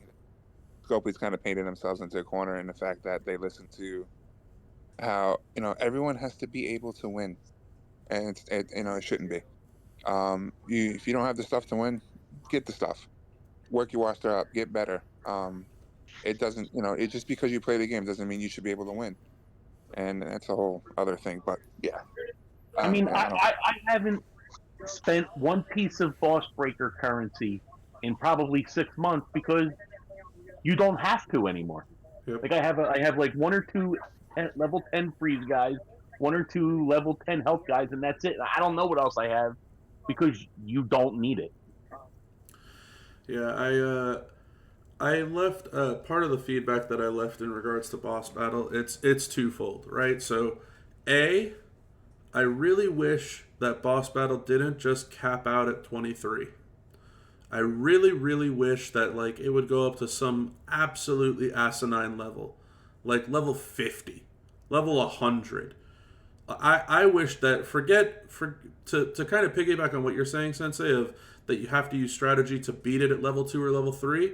I want boss to be at some point that even if you get 4 of the strongest players in the game combined and you put them all on one team, that even those guys have a struggle beating the boss.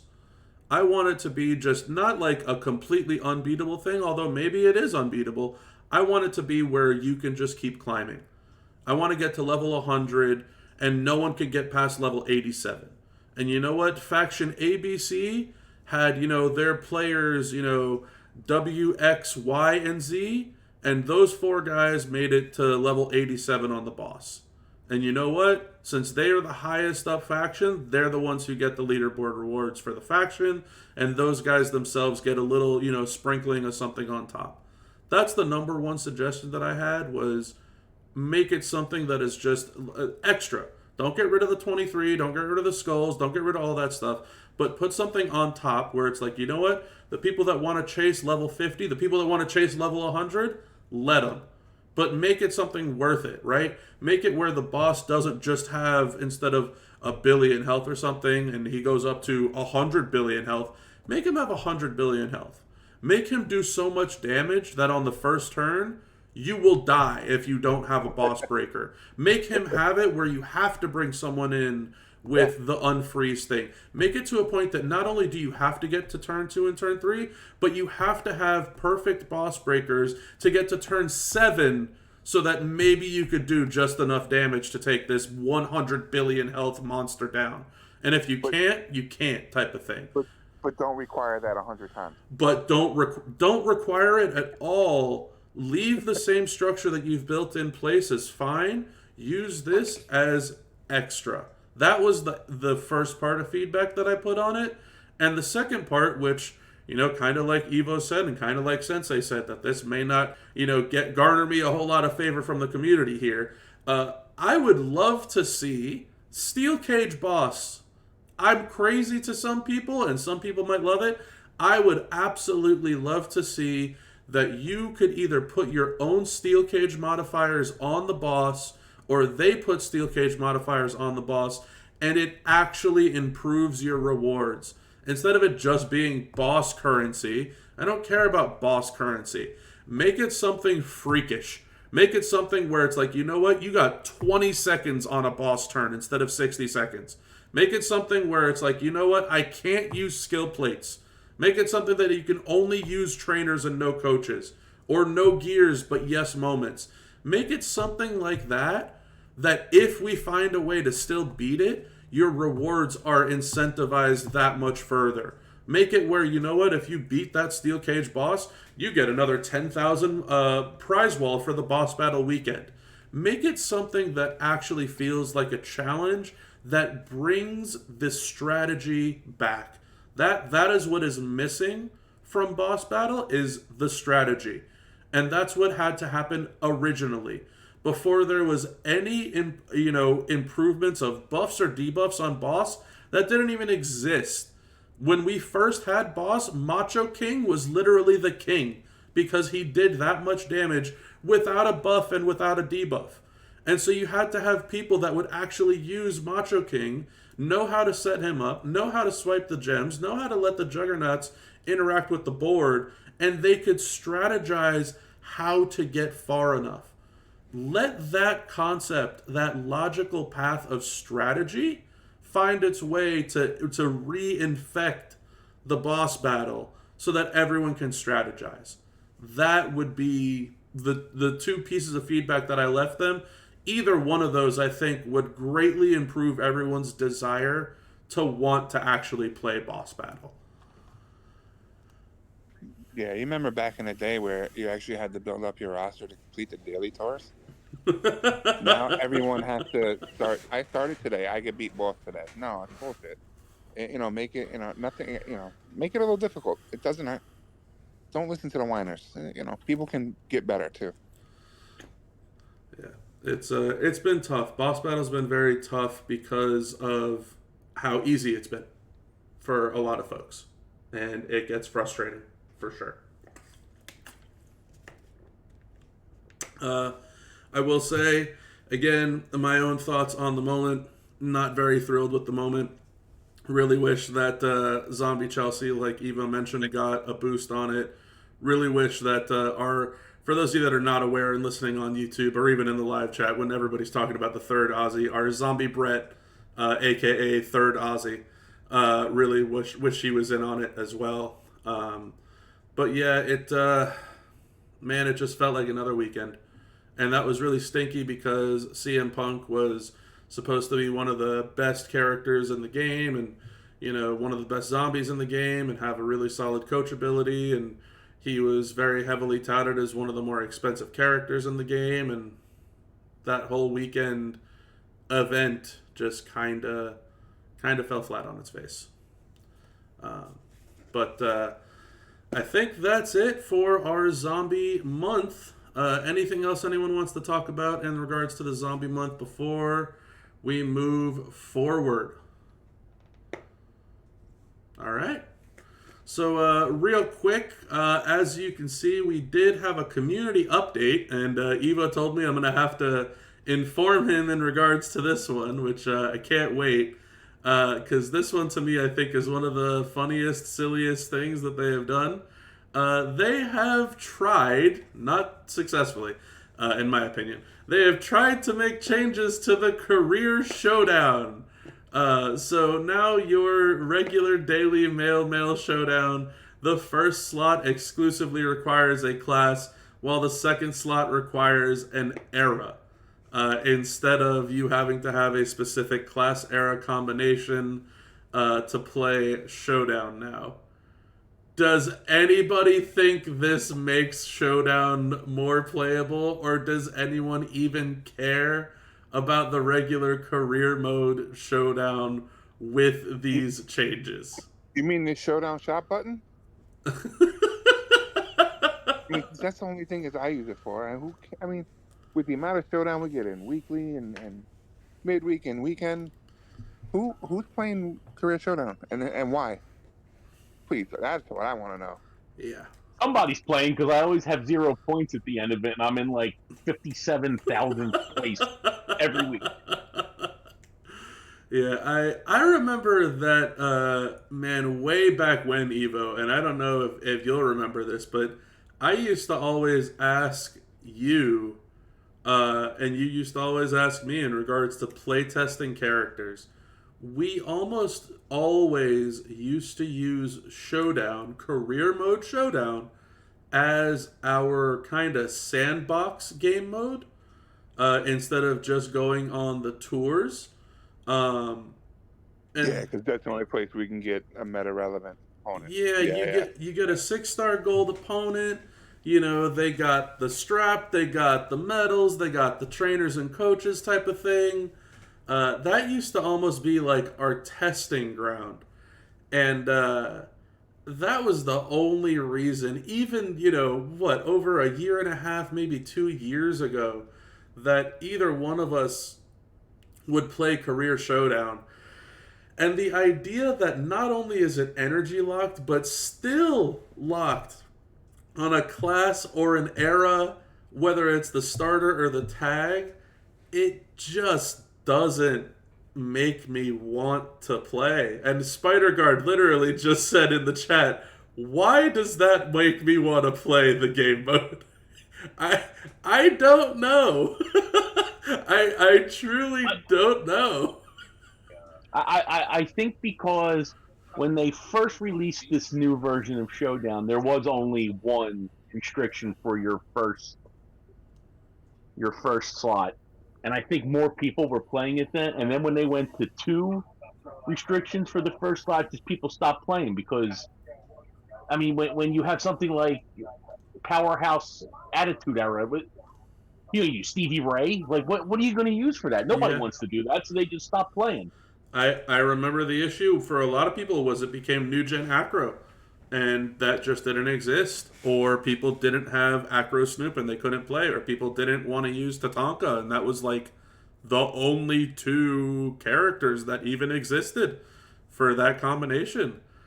But I mean, and the only real reason that there was even a little bit of incentive to play Career Showdown, and actually the reason why I actually have to play it this week, is for the faction events for the coins, you know what I'm talking, I don't know what the hell they call it. The league requirements. Yeah, the league requirements. Usually they give, I decided this November I wasn't going to spend a dime, so I didn't have Gacy, so I couldn't play the weekly showdown.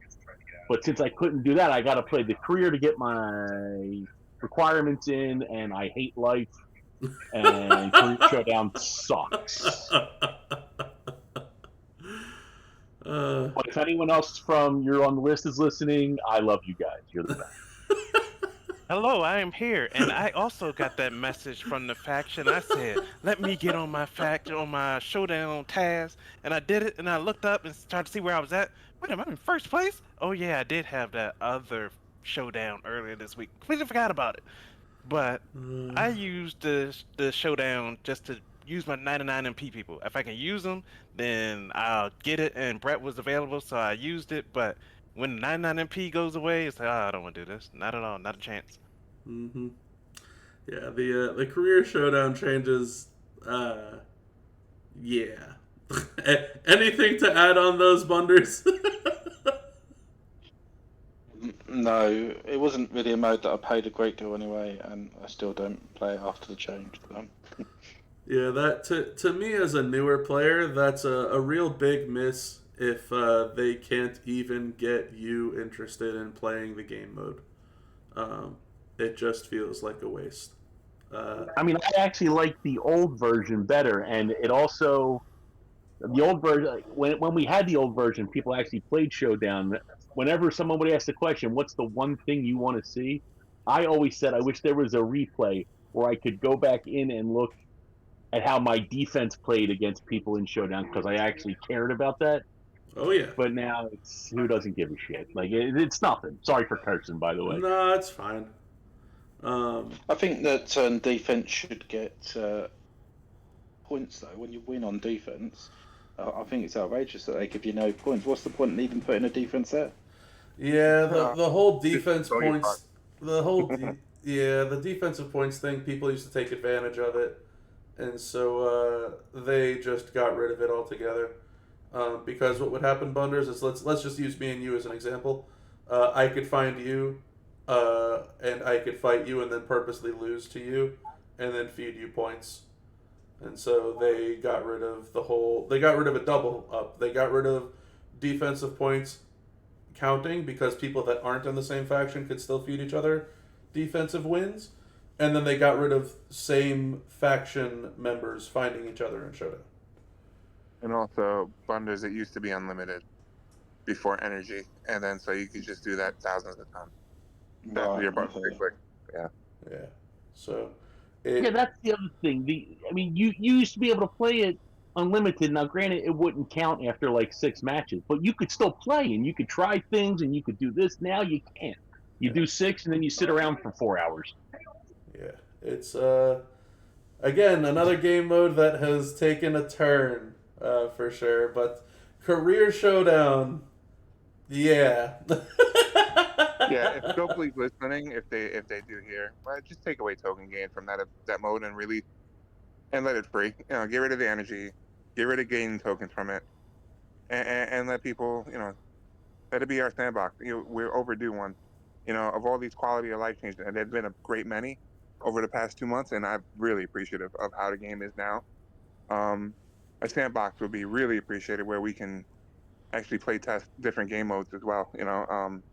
Whether it be boss showdown, feud, or whatever. We could set our own rules and figure out how a card is supposed to act or react. Because again, back to what we said earlier, there's no FAQ on anything. There's no really explanation on stuff and how plates react and how combo moves react differently in different game modes. So let us figure it out. You don't want to tell us, fine. Give us a way to figure it out ourselves. Yeah, sandbox would be nice. I also have mentioned, and I'm not going to go too great into detail here, but I have mentioned replacing the career showdown with kind of like a tower-esque game mode. If you've ever played Mortal Kombat before, you kind of know what it's like. It's very similar to the blitzes that we have, where you pick a couple of characters and then you run the tower. And if you get to the top of the tower, you win and you get a big boy reward. That obviously I think could go very, very far. I think that there's a lot that they could do reward wise, steel cage rules wise, limitation wise, and you can make a tower last whether it's a day, a week, or the entire month long. There's definitely room for improvement, but the way that the current career showdown game mode works, it's just not cutting it. Whether you turn it into the tower feedback that I've given, or the sandbox mode that Evo's looking for, and it's not just Evo, it's a bunch of players that have consistently mentioned that for. You wanted to say it then. Yeah. A plethora of bunders, you happy? But yeah, it's people have been asking for that for at least 2 years now. A sandbox game mode. The career showdown it's just not cutting it. But there's a lot of options and a lot of opportunity there, and we can hope that something comes out of it. That's for sure. But I don't think there's too much more that we really have on the career showdown side of things. I will kind of piggyback on what Eva was mentioning in regards to quality of life changes. The club store, the Universal Club Store, if you are subscribed to the pass, there were some new additions at the start of this month. We got the 3K recruit Jacob Fatu, the 5K recruit Solo Sokoa, the Showboat, and the I think it was a 3K recruit for OTC Roman. He was a special recruit. He might have been 2K. But the S plus tier OTC Roman, the three of them have indeed made it onto the club store. I myself know that we talked about OTC Roman on the last podcast. I did absolutely cave on day one after seeing them selling a couple hundred shards of him in the prize walls and realizing that they are still going to be walling him off very heavily. I finally caved and got him on the club store myself. Curious if any of you will be doing the same, if you've already done the same, if you think it's worth for other people doing the same, not just for Roman, but for Solo and Jacob Fatu in general. Just seeing that the original tail clapper was available almost made me think maybe I should join the club. But I don't spend that much. I don't spend any that much often. But when I do, I get stuff seemingly. But I want the original tail clapper. It just ain't gonna happen that way. That's fair. Envy, you get stuff and then don't even realize you have it. All right, so I don't want to hear anything out of you. All right, Facts. who has a character with gear and not realize it? Who does that? Shout out David D. I want to also say, Roman, for sure. I grabbed him immediately. You posted it in our faction, and I said, okay, and clicked the button. I was not hesitant about. I built, in reality, the amount of money I spent in Zombie Month was towards getting that currency to hopefully be ready when he came into the store. Mission accomplished. I am broke, but I am happy. Yeah. I'll say again, I know I got them for free, and I'm shocked everyone else didn't get them for free. But aside from that, I just think usually I'm the guy who says get the promoters off of that wall to purchase things. But I think in the OTC case, I think he's good enough where you go and you spend that, because even without 99 MP, he's 3 clicks and 80 million. Yeah, he seems like he would be a go-to for a lot. Curious about anyone's thoughts on Jacob Fatu. If you don't have Jacob Fatu, do you think that he'd be worth getting from the club store? I don't know what his cost is. I'm assuming it's probably 400-ish. He was the chase, right? So he would probably he was the he was the 3K. Oh, so he maybe was the S maybe tier. 55. Yeah, maybe 55. I don't know. I don't know. I think he'll probably be the same as Naomi at 200k. That would be my guess, but I already have him, so I can't check. Yeah, I I don't can tell you know. Solo is 700, dude. Oh, we have Spider Guard in the chat who is mentioning Jacob's cost is actually also 700k. Yeah. I mean, it to me, look, I get it that he's an S tier, but his value is definitely, I hate to say it, it's definitely worth 700k. But thoughts on, I guess, so that's a better question. Let's say someone went into this month without Jacob or without OTC, and let's just assume that, they have 700k. Who should they get between OTC and Jacob? I think that's roster dependent. I mean, for me, like, if you take those two off, because I have them both, but if you take them off, I'm taking Roman just because my strikers are weaker than my acrobats. But like I said, I think it's roster dependent. That's fair. It's tough because Modern Striker isn't. I mean, you got Zombie Sambi, who's very premium. And if you base feud as your primary thing, he's mostly a plus MP guy. You need an extra line bonus. Braun Breaker is another one, modern, that needs a line bonus. Roman he needs some trainers, and he's gonna kill everything. Yeah. But that being said, man, that'll be tough because I look at Jacob, and he's a game changer in every mode of the game. Yeah. And you don't need much, so it's that would be. Whew, I'm glad I got them both. Yeah, that'd be a tough one, right? Be a tough one to debate between. I know that Bunders just made a couple of Universal Club decisions himself. I am fully in support of them. Bunders, being a newer player to the game, ended up getting a bunch of the MP trainers that he didn't have. In the dual MP trainers, I think it was both Braun Breaker and Roxanne Perez. Those both were only 200k a piece. So I don't know, man. To me, I still think even after adding OTC and Jacob to the store, for 400k to get all of the MP trainers kind of locked away on your roster, I think that was probably the best bet that you could have gone for. That was a smart play for sure.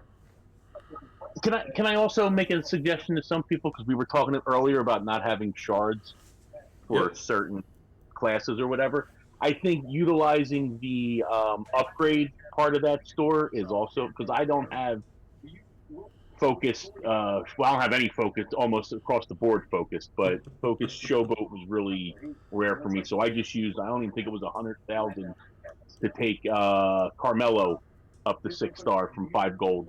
Yeah, So they that's worth it. redid those upgrade costs, and ever since they redid them, that's where I think the value comes in, Sensei. When they were originally there and it was like 1,000,000 points to take someone up to 6-star gold, that was just absolutely insane. But the reduced prices on those upgrades definitely worth some major value. I was looking into it myself for Hall of Fame token purposes. I have a 4-star silver Hall of Fame gold character. I think it might be Vader or something like that, where I recruited him. And I didn't want to ever burn the tokens on it. I just didn't have a comfortable amount of Hall of Fame gold tokens because it goes up to 50 of this and then 20, 30, 50 of that. And it's a lot of tokens. And I was just curious. I was like, how much is it for me to take this guy from 4 silver to 6 bronze? And it was something like 60K, something 65K. And that's a lot of Hall of Fame gold tokens for, 60K club store currency. That's not a bad shout. I've been looking into that a lot. I definitely I like the upgraded cost being reduced for sure on those. And just to kind of touch base on a couple of things in chat, Rusty has rejoined us in the chat here. I will say to your point there, Rusty, I don't think that you made an oof with Sherry. I think that is probably one of the greater choices from the UCC. I know that her shards are available typically on a couple of weekends out of the month, but they are definitely not the cheapest there. So she's, to your point, right, she's arguably up there when it comes to like tippy top notch entourage for sure. And then to kind of touch base on your earlier question in regards to why would they be cheaper than Vader, I honestly don't think that Vader is supposed to be 800K. I think that he was the one character that got missed when they were pulling prices back. All of the 1 million characters went down to 700K. All of the 800K characters went down to 550. Vader was the last character released before 6-star gold, and I just don't think that he got caught in that sweep of characters who had a reduced price. So I don't think that he's intended to be 800K still. I think he was supposed to be caught in that sweep down to 550 and just never was.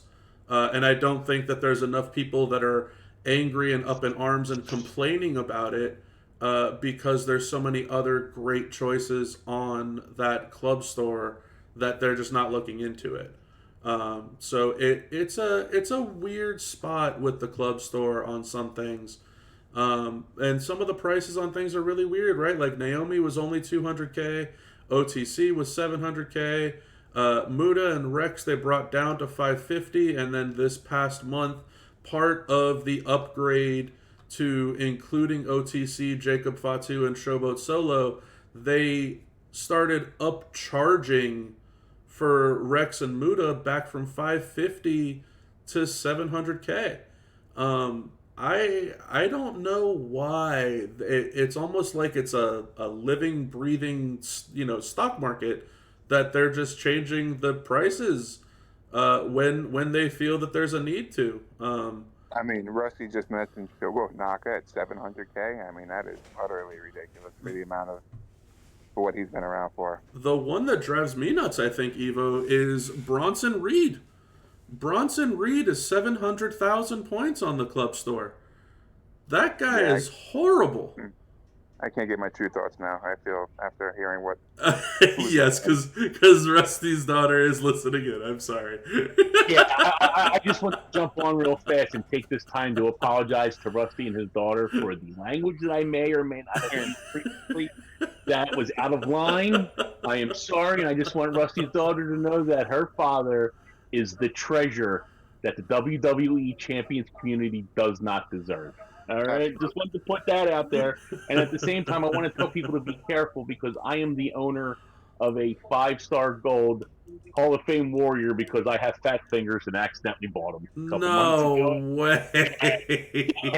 It was terrible. I was so mad at Oh myself. my god. As bad as Bronson is, that's probably the worst card in the game. Oh my god. Well, yeah, we definitely spent a lot more on the OCC than I thought or the UCC than I thought we would have. But all in all, kind of again circling back to Evo's earlier point, definitely one of the better quality of life changes that the game has implemented. I know a lot of people feel the need that they probably don't want to subscribe unless they spend big money. But even a couple bucks here and there will really amount to a solid improvement to your roster through time on that store. So it's worth looking into. It's worth asking your faction mates in regards to what the cost of characters will be. Just like Spider Guard just helped all of us out with Jacob Fatu. Just because it might not be in your store does not mean that you're incapable of finding out how much it will cost. It's definitely one of the better things that this game has implemented, and that's coming from me, who was very staunchly against the idea of this club store when it first came out. I was really only viewing it as a pity pull system, and it's really just it kind of is a pity pull system. But it's really just a bonus on what you're trying to do. And to Sensei's point of being able to upgrade characters and what I was looking into for the Hall of Fame Vader, I think is what it is. I still can't remember. For a low cost, I mean, it's a huge saver on tokens and shards too. So it's definitely not too horrible. I would suggest looking into it for sure.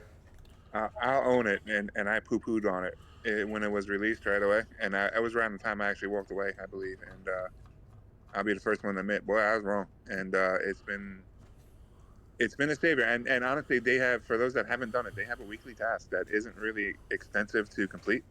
So if you pay the $30 a month and you do, a mega a week, you're gonna build points very quickly, or 20 pulls a week, whatever it is you do. So just look into it. Yeah. Yeah, I'm not by any stretch I wouldn't even call myself a medium spender, and the points do add up rather quickly. Plus, you get the free pulls, which, if you're lucky, gets you something really good. I think I got Showboat Solo from a free pull, and someone else who's escaping me right now from one of those free pulls. Even if you just do the smaller one, that's $9.99 a month, I think, and just get the free pulls, I think that's worth it as well. We actually just had somebody in TNM get Mercy the Buzzard on the Elite Loot from their free pull. Very impressive. Sorry, go on, Bundes. I was going to say it's definitely worth it. I actually was one of the people that signed up to it from day one because, like Rusty has put in the chat, it is basically like a frequent flyer bonus. Just getting bonus miles for each penny you spend, so you might as well get something for the money you're spending. And like Sensei said, you get the free points and the XP from each of those free pulls that you do every time there's a new loot. That goes on to your weekly one, so you can easily cover the weekly one by spending very little, and those points build up pretty quickly, and then all of a sudden you've got 200k and you can get yourself a Naomi or a Roxanne or Bron Breaker that you haven't got that really changes your roster. Yeah, it definitely seems like a solid quality of life improvement for sure.